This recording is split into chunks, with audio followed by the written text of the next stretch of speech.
एक नदी से जुड़ा हुआ एक बड़ा जलाशय था। उसमें काई और छोटे छोटे पौधे उगते थे, इसलिए बहुत सी मछलियां वहां रहना पसंद करती थीं। उसी जलाशय में 3 मछलियां रहती थीं, अन्ना, प्रत्यु और यद्दी। अन्ना समझदार थी, संकट आने से पहले ही उससे बचने का उपाय सोच लेती थी। प्रत्यु मानती थी कि संकट आने पर ही उससे निपटना चाहिए। यद्दी भाग्यवादी थी, उसका विश्वास था कि जो लिखा है वही होगा, कोई उपाय काम नहीं आता।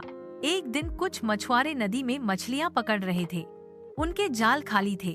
तभी उन्होंने देखा कि मछलीखोर पक्षी अपनी चोंच में मछलियां दबाए झाड़ियों की ओर से जा रहे हैं। उन्हें संदेह हुआ कि झाड़ियों के पीछे जरूर कोई जलाशय है। वे उधर गए और सचमुच मछलियों से भरा जलाशय देखकर बहुत खुश हुए। उन्होंने तय किया कि सुबह आकर यहाँ जाल डालेंगे। यह बात तीनों मछलियों ने भी सुन ली। अन्ना बोली, साथियों, अब यहाँ रहना खतरनाक है, मैं तुरंत नदी की ओर लौट जाती हूँ। और वह तुरंत निकल गई। प्रत्यु ने कहा, अभी खतरा आया कहाँ है, हो सकता है मछुआरे न आए, आएंगे तो तब सोच लेंगे। यद्दी बोली, भागने से कुछ नहीं होता, किस्मत में जो लिखा है वही होगा। सुबह मछुआरे आए और जाल फेंकने लगे। प्रत्यु को खतरे का एहसास हुआ और उसने अपनी बुद्धि लगाई। उसे एक मरे हुए ऊदबिलाव की लाश दिखाई दी।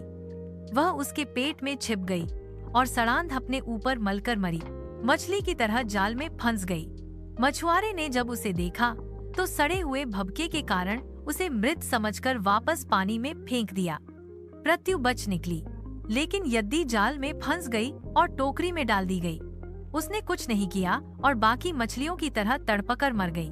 सीख, भाग्य उसी का साथ देता है जो समय पर सही निर्णय लेकर कर्म करता है।